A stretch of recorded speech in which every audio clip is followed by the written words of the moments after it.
हमारे साथ बात करने के लिए हैं मयंक जोशी जी। मयंक जोशी जी ने समाजवादी पार्टी अखिलेश यादव की मौजूदगी में गोपालपुर आजमगढ़ में शामिल हुए हैं। मयंक जोशी जी से बात करते हैं आखिर क्या वजह थी जो एकाएक वो भाजपा छोड़ के समाजवादी पार्टी में चले गए।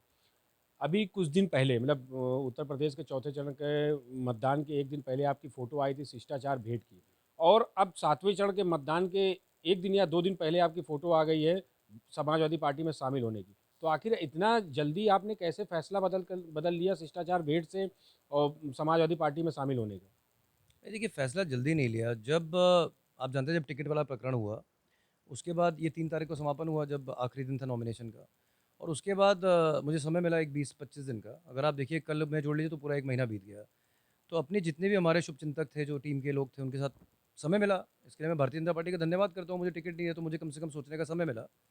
और सोच-विचार के बाद सबके साथ ये तय किया गया कि जिस तरीके की राजनीति पिछले 1 महीने में हुई, उसके आधार पर कि आप बात कर रहे हो जिन्ना की, आप बात कर रहे हो गर्मी निकालने की, आप बात कर रहे हो टोपी के रंग की। जहाँ आज बात होनी चाहिए विकास की, आज बात होनी चाहिए बिजली की, किसानों की, उनके जो किसानों ने जो शहीद हो गए उनको मुआवज़ा देने की, जो शिक्षा भर्ती का घोटाला हुआ, जो बेचारे 69,000 हमारे लोग लाठियाँ डंडे खा रहे हैं उनकी।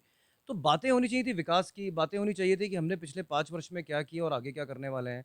और टेंजेंट पूरा चेंज होके कहाँ चला गया। अब हम लोग आज नौजवान हैं, नवयुवक हैं हम लोग, सब लोग पढ़े लिखे हैं।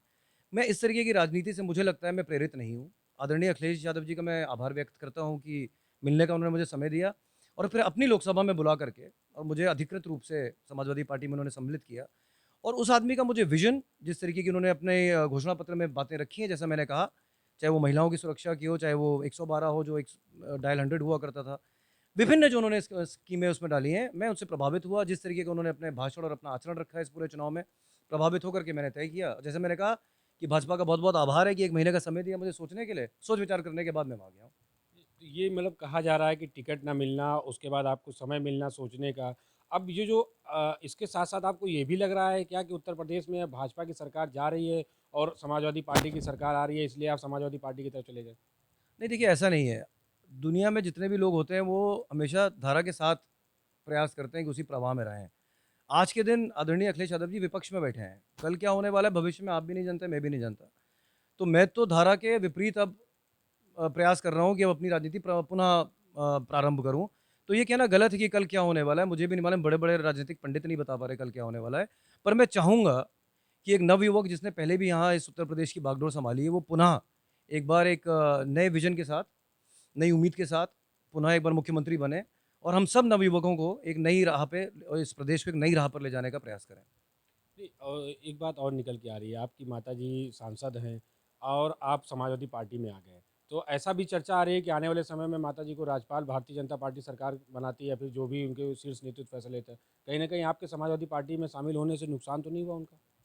नहीं देखिए, नुकसान नहीं हुआ। कितने ऐसे परिवार हैं, आज से पहले सिंधिया परिवार था, एक दूरी में था, एक दूसरी दूरी में था। यहीं से उठा करके लेकर के गए, एक जो हमारे खिलाफ पिछली बार चुनाव लड़ी थी यादव परिवार से, वो भी चली गई अब उस पार्टी में। तो ऐसा नहीं होता। पार्टी है, आपकी विचारधारा है, आप मेरी विचारधारा है, माता की अपनी विचारधारा है।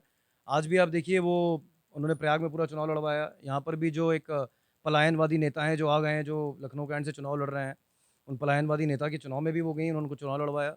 तो ये बात नहीं है और उनकी अपनी सोच है, अपनी विचारधारा है। जैसा मैंने कहा, मैं एक नवयुवक से, एक व्यक्ति से जिसके पास विज़न है, जो प्रदेश को आगे ले जाना चाहता है, उससे प्रभावित होकर के और जिस तरीके की राजनीति चल रही थी, मुझे उसमें हल्की सी घुटन महसूस हो रही थी। तो आज मैं लिबरेटेड महसूस कर रहा हूँ। मुझे लग रहा है कि मैं फ्री हो गया और मैं बहुत प्रसन्न हूँ और अखिलेश जी का पुनः धन्यवाद करता हूँ कि मुझे उन्हें अधिकृत तौर से समाजवादी पार्टी में मयंक जी, जैसे आपने खुद कहा कि अखिलेश जी के परिवार के एक सदस्य हैं जिनको भाजपा ने अपने में शामिल कराया और कहीं न कहीं वो उत्तराखंड से मतलब बिलॉन्ग रखती हैं और आप भी उत्तराखंड से हैं। तो कहीं न कहीं एक उत्तराखंड का वोट बैंक या फिर ब्राह्मणों का वोट बैंक जो एक मतलब उत्तराखंड की मेजॉरिटी यहाँ रहती है, उस पे तो कहीं न कहीं ये प्रहार नहीं है कि या फिर काउंटर जवाब दिया गया आपको शामिल करा के?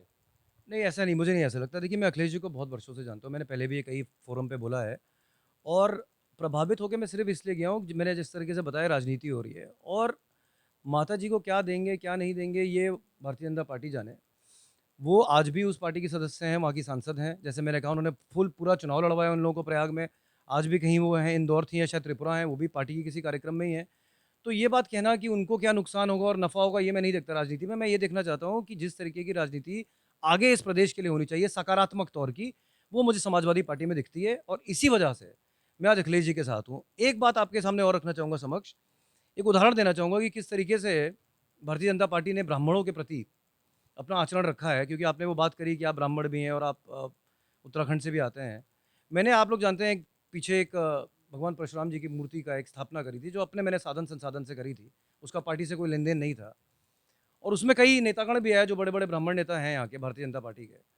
और उसके बाद मुझे एक बड़े नेता हैं, मैं नाम तो नहीं ले सकता, उन्होंने मुझे बोला कि, "भई आपने ये क्यों कराई? मूर्ति की आपने स्थापना क्यों करी प्रतिमा की?" मैंने कहा, "मेरी आस्था है, मैंने करी।" बोले, "नहीं, नहीं, ये तो समाजवादी पार्टी का प्रोजेक्ट है।" अब भगवान में आस्था प्रोजेक्ट कैसे बन गई, ये बात आपको भारतीय जनता पार्टी से पूछनी चाहिए। एक ब्राह्मण लड़का जो अपने आराध्य की प्रतिमा लगा रहा है, आपसे कुछ माँग नहीं रहा, आपसे कुछ ले नहीं रहा, आपको आमंत्रित कर रहा है कि आप उस मंच पर आइए। आप उस मंच पर आते हैं और उसके बाद मुझे ये बात कही जाती है कि ये प्रोजेक्ट किसी और का है। ये सब बातें भी मुझे आहत करी और ये आप जानते हैं जनवरी के 7 तारीख को मैंने करी थी, तो ये बहुत बहुत पहले का विषय नहीं है। तो इस तरीके की बातें करना कि ये प्रोजेक्ट है और अब आप प्रभु श्री राम का मंदिर बन रहा है, तो वो तो प्रोजेक्ट नहीं है। लेकिन एक परशुराम जी की मूर्ति मैं लगा रहा हूँ क्योंकि वो मेरे आराध्य हैं, कहीं है नहीं उनकी मूर्ति।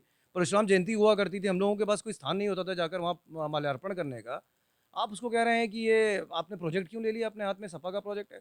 तो ठीक है, अगर सपा का प्रोजेक्ट है, मैं ब्राह्मण हूँ, गर्व से कहता हूँ ब्राह्मण हूँ, तो ठीक है, मैं उस प्रोजेक्ट में जिस पार्टी का है उसमें सम्मिलित हो गया। अब आपने कहा कि ब्राह्मणों का कहीं न कहीं कमेंट किए जा रहे हैं, ब्राह्मणों को कहीं न कहीं छलावा किया जा रहा है, ब्राह्मणों को जो लीडरशिप है, उससे आपको लगता है कहीं न कहीं भाजपा ने उसको समाहित नहीं किया। तो अब क्या देखते हैं कि समाजवादी पार्टी की जो नई सरकार है, उसमें ब्राह्मण लीडर के तौर पे आपको ज़िम्मेदारी मिलेगी कुछ? देखिए, ज़िम्मेदारी मुझे कोई दें, मैं तो कार्यकर्ता बन के गया हूँ, मैं वहाँ लीडर बनने नहीं गया। मैं आज भी कहता हूँ मुझे कार्यकर्ता रहना ज़्यादा पसंद है। अब आप देख लीजिए, आपने भी ब्राह्मणों का नाम लिया, लक्ष्मीकांत बाजपेयी जी कहाँ हैं? क्या बनाया गया उनको? बाकी लीडर लोग हैं कहाँ हैं? मुझे ये मेरे संज्ञान में है कि 4 बड़े लीडरों ने अपने पुत्रों या सुपुत्रियों के लिए टिकट माँगा था। उसमें थे उसमें उसमें रीता बहुगुणा जोशी जी थीं, उनके पुत्रों को नहीं मिला। सत्यदेव पचौड़ी जी थे सांसद, उनके पुत्र को नहीं मिला। उसमें अपने भगवंत नगर से आदरणीय दीक्षित जी थे, उनके पुत्रों को नहीं मिला। तो मैं और बाकी आप जो पुत्र और पुत्रियाँ लड़ रहे हैं चुनाव, वो कहाँ-कहाँ से आ रहे हैं, इसको आप भी आकलन एक बार कर लीजिए। मुझे नहीं लगता इसमें से कोई क्रांतिकारी था या इसमें से किसी ने बड़ी मेहनत करी हो, पार्टी के लिए लाठी डंडे खाए हों, जेल गया हो। तो उन्हें किस आधार पे दिया गया? और ब्राह्मण होने का क्या पता मुझे सिला मिला?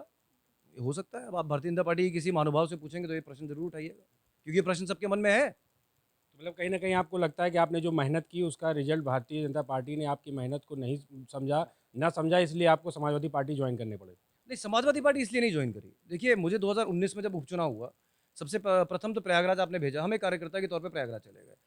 अमूमन ऐसा देखा गया है कि भई जब आप एक सीट वेकेट करते हैं, तो परिवार में किसी को दी जाती है। उस समय बोला गया कि भई 12 सांसद हो गए, चुन गए विधायक, तो आपको नहीं मिलेगा टिकट, तो आप 2022 की मेहनत करिए। मैंने हाथ जोड़ा, सर झुकाया, चल दिया, 2022 तक मेहनत करी।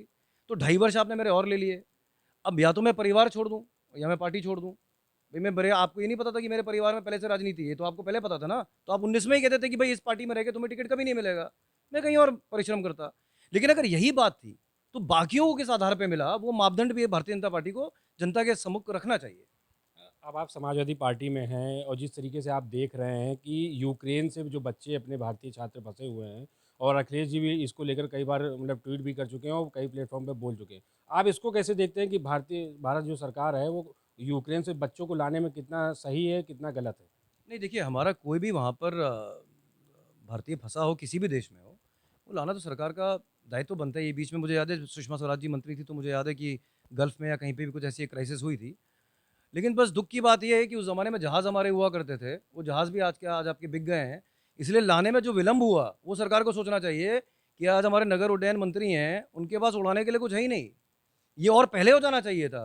हुआ क्या कि इनको जो समय लग गया टाटा से बात करने में कि भैया जहाज़ हमें दे दो, हमको अपने बच्चे लाने हैं वहाँ से। ये भी शर्म की बात है इस देश के लिए कि आज हमारे पास कुछ है ही नहीं अपना कहने के लिए कि जो बच्चे वहाँ फँसे रहे, उनको आने के लिए भी हमको पहले बात और विचार और सोच करना पड़ा कि किस तरीके से लेके आए। तो इसमें मुझे लगता है विलम्ब हुआ है। तो ये हमारे साथ बात करने के लिए मयंक जोशी थे जिन्होंने बताया कि हमने विचारधारा की बात की, हमने अखिलेश यादव के युवा विकास और रोजगार की बात को से प्रेरित होकर हम उनके साथ शामिल हुए हैं। हम इसलिए समाजवादी पार्टी में गए हैं, ना ही हमको कोई लालसा है, ना ही कोई ऐसी कोई मतलब है। दैनिक भास्कर से आदित्य तिवारी, लखनऊ।